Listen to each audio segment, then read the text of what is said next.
The Pixel 9 Pro XL sets new records for having the brightest screen around and has the longest battery life in a Pixel, but the minor camera and processing performance leaves more to be desired, especially when it's $100 more. Something different happened last fall. For the first time in a long time, I made a Pixel phone as one of my daily drivers, and it's a decision I don't regret after putting the Pixel 8 Pro through countless photo shootouts and comparisons against all the best phones around. Now that its successor is finally here, I have high expectations for the Pixel 9 Pro XL. That's because the Pixel 8 Pro stuck around for almost a year, even when newer Android phones like the OnePlus 12 and Galaxy S24 Ultra tried to tempt me away from it. Google's rearranging its Pixel lineup because instead of just one flagship model, we are getting two Pro models instead.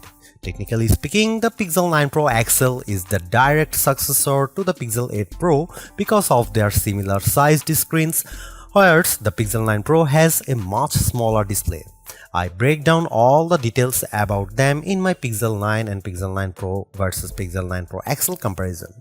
Given the opportunity of the iPhone 15 Pro Max and Galaxy S24 Ultra, Google's arming the Pixel 9 Pro XL with bigger upgrades like newer cameras, more helpful AI features, and a stronger, more durable design.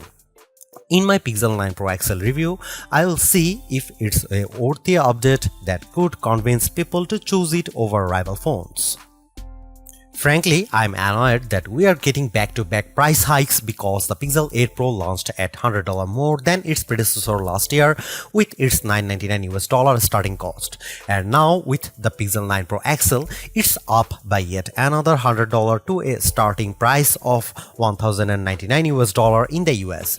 This effectively ends one of the best parts about getting a Pixel phone, their discounted prices. Pixel 9 Pro XL pre-orders are available right now with steep discounts on the flagship phone when you do a trade-in, although it will be available online and select retailers starting on September 4. There's a total of 4 colors at launch: Obsidian, Porcelain, Hazel, and Rose Quartz. I do miss the Bay option for my Pixel 8 Pro, but I do like the Rose Quartz color of my Pixel 9 Pro XL review unit because of its lighter tone. I'm really annoyed that the base starting storage is still 128GB.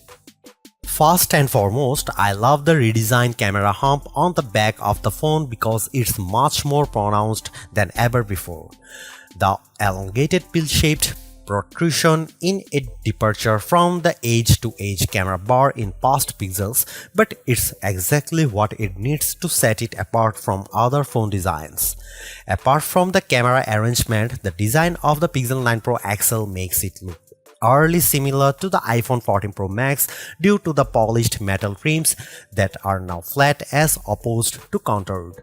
I know others may like this change, but it doesn't feel as comfortable to hold as the rounded edges of the Pixel 8 Pro, so it's something I'm just going to need to get used to.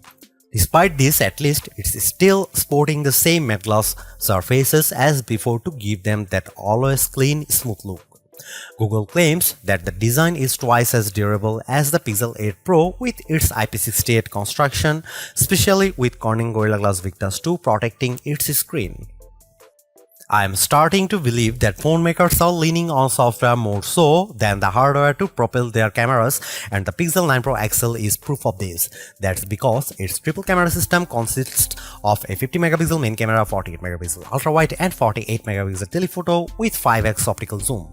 Technically speaking, the main and telephoto cameras are identical to Pixel 8 Pro, however, the ultra-wide benefits from a wider f1.7 aperture, which makes it more suitable for low light. While the rear cameras are similar for the most part, it's the selfie camera that gets the biggest upgrade. A pixel crunching 42 megapixel autofocusing front camera with a wider 103-degree field of view.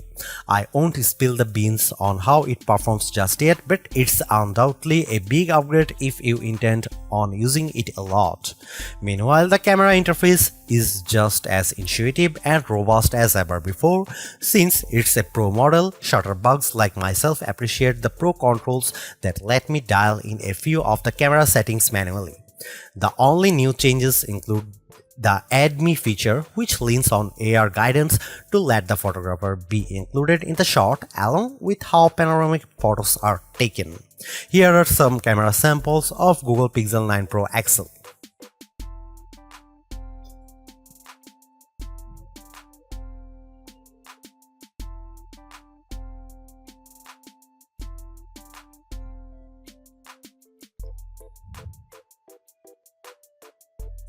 Another reason to choose the Pixel 9 Pro XL is because of its ability to shoot at up to 8K 30 FPS, whereas the previous Pixel 8 Pro caps out at 4K 60 FPS.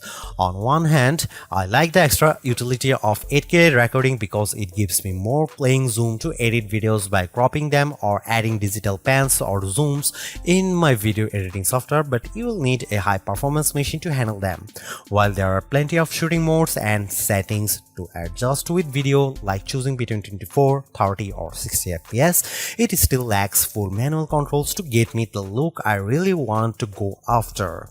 Here are some video samples of Pixel 9 Pro XL.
Clearly, there are improvements with the Pixel 9 Pro XL. Apart from its brighter display and longer battery life, everything else about the Pixel 9 Pro XL feels like its modest upgrade at best, which is made tougher due to its $100 price increase.